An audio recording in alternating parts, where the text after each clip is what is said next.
കിട്ടുന്ന സ്ഥലത്ത് വെച്ച് ആളുകൾ അങ്ങനെ സൂചിപ്പിക്കുകയാണ്. ഒരാഴ്ച കൊണ്ട് ഞാൻ എത്രത്തോളം വളർന്നുവെന്ന് എനിക്ക് പോലും അറിയില്ല. അത് കയ്യിലിരിപ്പിന്റെ. ഇപ്പൊ ഏതാണ്ട് തമിഴ് സിനിമയുടെ ഒരു ഷൂട്ടിംഗ് കഴിഞ്ഞ സ്ഥലത്ത് നിന്ന് പുള്ളി ഇങ്ങനെ എല്ലാരോടും മറ്റേ കുനിഞ്ഞ് എളിമ കൊണ്ടാ ഓടുകഥ എളിമ കൊണ്ട് ശരിക്കും പറഞ്ഞാൽ കുനിഞ്ഞ് പുള്ളി മൂക്ക് മുട്ടിക്കണില്ലെന്നേ ഉള്ളൂ. കൃഷ്ണ എന്തേ നീ എന്ത് പറഞ്ഞാലും എന്തിനാണ് അമേരിക്ക പോകുന്നത്? ശരിക്കും പറഞ്ഞാൽ എല്ലാവരുടെയും കാല് തൊടുന്ന പുള്ളി മറ്റേ എല്ലാം ഞങ്ങളെ വളരെ നന്നായി നോക്കിയിട്ടുള്ള മറ്റേ ആൾക്ക് മറിച്ച ആൾക്ക് മണ്ണാങ്കട്ട ആൾക്ക് ഇത് എന്തിനുള്ള പുറപ്പാടാണ്ടോ? ഏതായാലും വന്നതല്ലേ, അതിരിക്കട്ടെ, ഒരു കോംപ്ലിമെന്റ്. വെറും അഭ്യാസമാണ്. പണ്ട് ശ്രീനിവാസൻ പറഞ്ഞിട്ടുണ്ട്, ഈ സിനിമയിൽ ഓവർ വിനയം കാണിക്കുന്നവനെയൊക്കെ നമ്മൾ ശ്രദ്ധിക്കണം, അവനൊക്കെ ഭൂലോക തരികിടായിരിക്കും. 100% ഞാൻ യോജിക്കുന്നു. അത് നീ എന്നെ ഉദ്ദേശിച്ച് പറഞ്ഞൊന്നല്ലല്ലോ. എനിക്ക് തോന്നുന്ന ഒരാളത് ജയറാമിനെ കുറിച്ച് ആലോചിക്കും. എന്നെ കഷ്ടല്ലേ, കോമൺ സെൻസ് ഇല്ലാത്തിന്റെ കുഴപ്പേ. ഈ ഉഷാ ഹസീനയുടെ ബ്രദർ ഹസീബ് 2018 കഴിഞ്ഞ 6 കൊല്ലമായിട്ട് പുള്ളി വിളിച്ചിട്ടില്ല. മോനെ സാർ ചോദിച്ചു ഉത്തരം കൊടുക്ക്. അത് മാത്രം ചോദിക്കരുത് സാർ, പറയാൻ എനിക്ക് വാക്കുകളില്ല. അത് വിടും. ആ പുള്ളി പറയണേ രാവിലെ ഉച്ചക്കും വൈകുന്നേരവും പറയും, ഞാൻ പറയും വാങ്കൾ അത്രയും പണം മുടക്കിയത് നിനക്ക് വേണ്ടി ആണ്. എന്റെ കുഞ്ഞിഷ്ണ, ഞാൻ നല്ലോണം കള്ളം പറയാൻ പഠിച്ചിരിക്കണു. സത്യം പറഞ്ഞിട്ടുണ്ടെങ്കിൽ പുള്ളി മറ്റേ തിരിഞ്ഞങ്ങാട് നിൽക്കുമ്പോഴത്തേക്ക് പറഞ്ഞാൽ പുള്ളി മറ്റേ കൊച്ചിൻ കനീഫ മറ്റേ പഞ്ചാബി ഹൗസി ചെയ്ത പോലെ ആയിരിക്കും പുള്ളി പോണ. പൊട്ടനും പോയി പണ്ടനും പോയി പോട്ടും കിട്ടി. ഈ നാട്ടിലെ പാവപ്പെട്ട സാധാരണക്കാരായിട്ടുള്ള ആളുകളൊക്കെ മനസ്സിലാക്കണം, ഇവരൊക്കെ നല്ല കഥ ആക്ടേഴ്സ് ആണ്. എന്നെ പോലെ ഒരു കോടീശ്വരൻ ഈ ലോകത്ത് ഒരു വേലയില്ലേ. തേങ്ങാ കൊലയാ. അതുകൊണ്ട് ഇവര് വളരെ കഷ്ടപ്പെട്ട്, ശ്രദ്ധിക്കണേ, വളരെ കഷ്ടപ്പെട്ട് നന്മ നിറഞ്ഞവരായി അഭിനയിച്ച് നമ്മളെ വിവരം വേണം, വിവരം. അവൻ നല്ല നടൻ തന്നെ, പക്ഷേ അവന്റെ നടനം ആരുടെ മുന്നിലായിരുന്നു എന്ന് അവൻ അറിഞ്ഞില്ല.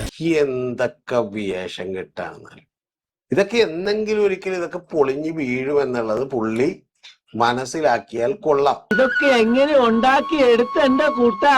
ശവത്തേല് ബ്ലേഡ് വെച്ച് കീറില്ല എന്റെ നായരെ. പിന്നെ പുള്ളിയുടെ അടുത്തൊരു വിറ്റ് കൂടെ ഇട്ട് അതും കൂടി അത് കേട്ടപ്പോ ഒന്നേ മുതൽ എനിക്ക് ഇയാളെ സംശയമുണ്ട്. നീ ഒന്നും പറയണ്ട, അവൻ പറയട്ടോ, നീ പറയടാ.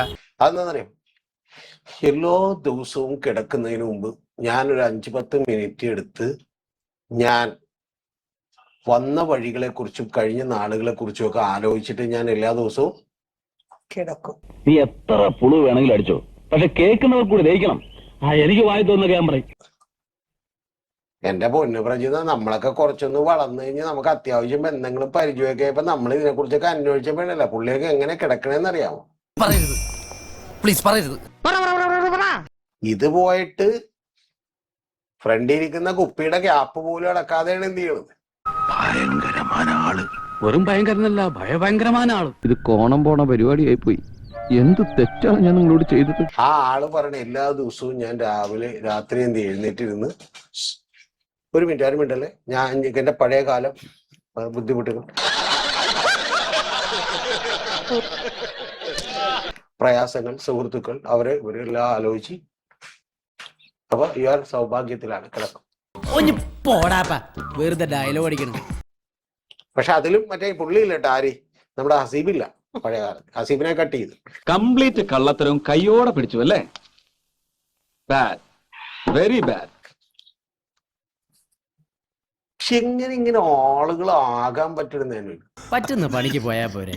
മരകം നിരോധിക്കണം. ഞാൻ പുള്ളിയോട് പറയാനുള്ളത്, എനിക്ക് ജയറാമിനോട് വളരെ ഇഷ്ടമാണ്. എനിക്ക് അതായത് പറയാനുള്ളത്, ഒരു അരമണിക്കൂർ താങ്കളായിട്ട് നിൽക്കുന്ന സമയം ഒരു ദിവസം എന്ത് ചെയ്യണം. അല്ലെങ്കിൽ എന്താ വെച്ചാൽ നമ്മൾ ആകെ മാറിപ്പോകും, നമുക്ക് തന്നെ മനസ്സിലാവില്ല ഇത് നമ്മളാരാണ് മറ്റവരാരാണെന്നൊക്കെ എന്ത് ചെയ്യൂല. അങ്ങനെ ചോദിക്കും സാറേ. ആദ്യം തന്റെ ഈ പരന്നിറങ്ങണ ബുദ്ധിയൊക്കെ ഒന്ന് തലയിലേക്ക് കയറട്ടെ. ഇങ്ങിട്ട് കുജാര കുജാര ഇങ്ങിട്ട് കുജാര. അവർ ചെയ്യുന്ന കഥാപാത്രങ്ങൾ ഇഷ്ടപ്പെടുന്ന സിനിമ കാണുക, 3 മണിക്കൂർ കഴിഞ്ഞ് വീട്ടിൽ പോവുക. അല്ലാതെ ഇവരൊക്കെ വളരെ ഉത്തമരായിട്ടുള്ള ആളുകളാണ് എന്ന് പറയുന്ന മണ്ടൻ ധാരണയുള്ള മറ്റേ ജനാർദ്ദനാകാതിരിക്കുക. മതി മതി, ഇപ്പൊ തന്നെ ആകെ നാറി. ഒരു കാര്യം പറയാം, ഇനി അധികം പരസ്യപ്പെടുത്തണ്ട കേട്ടോ. ഞാൻ വരട്ടെ. എങ്ങോട്ട്? അല്ല, ഞാൻ പോട്ടെ.